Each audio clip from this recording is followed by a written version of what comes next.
ए भैया एमओआई समीकरण है, ए भाई यहां पर तो एनडीए का समीकरण है। और आरजेडी की कैंडिडेट बीमा भारती को 30,000 वोट आया है तीसरे नंबर पर।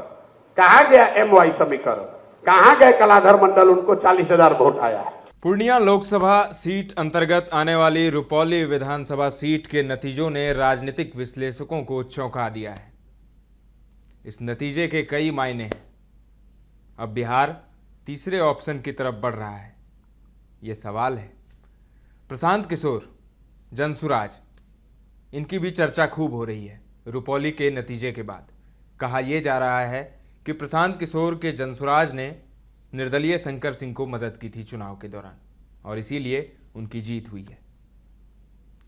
प्रशांत किशोर ने भी रुपौली को लेकर एक बड़ा बयान दिया है। पहले आपको बयान सुनाते हैं प्रशांत किशोर का, सुनिए।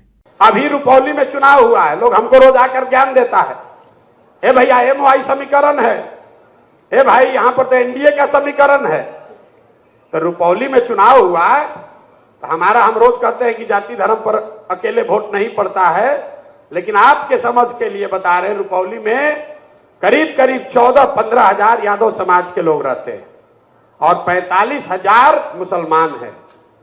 और आरजेडी की कैंडिडेट बीमा भारती को 30,000 वोट आया है तीसरे नंबर पर।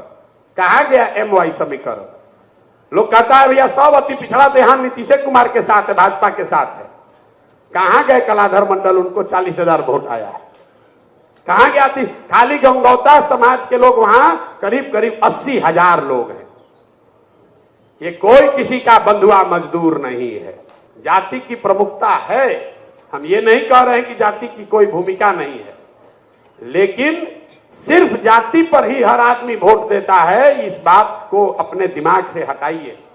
ये बात आपके हमारे मन में बैठा दी गई है उन लोगों के द्वारा जो चाहता है कि कोई नया आदमी आकर प्रयास ही न करे। तो आपने सुना जनसुराज के संस्थापक पीके को, प्रशांत किशोर को। प्रशांत किशोर का कहना है कि बिहार के लोग अब जाति धर्म से ऊपर उठकर वोट कर रहे हैं। ये रुपौली के नतीजे ने दिखा दिया है। उन्होंने कहा कि रुपौली में 14 से 15 हजार यादव समाज के लोग हैं, वहीं 45,000 मुसलमान समाज के लोग हैं, लेकिन बीमा भारती को सिर्फ 30,000 वोट आए। कहाँ गया एमवाई समीकरण। वहीं अति पिछड़ों पर जो नीतीश कुमार का दावा था वो भी कमजोर हुआ है।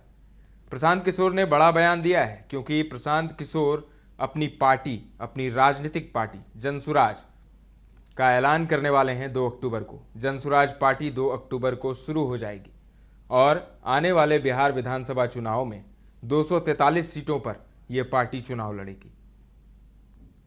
तो रुपौली के नतीजे ने प्रशांत किशोर के हौसले को बढ़ा दिया है, क्योंकि सचमुच रुपौली के नतीजे ने बहुत कुछ बता दिया है। और जो जमी हुई पार्टी है बिहार में, फिर चाहे वो लालू की पार्टी हो, फिर चाहे वो नीतीश की पार्टी हो या फिर बीजेपी हो, सबकी घंटी बजा दी है। अब देखिए क्या होता है। प्रशांत किशोर ने बड़ा बयान दिया है रुपौली को लेकर।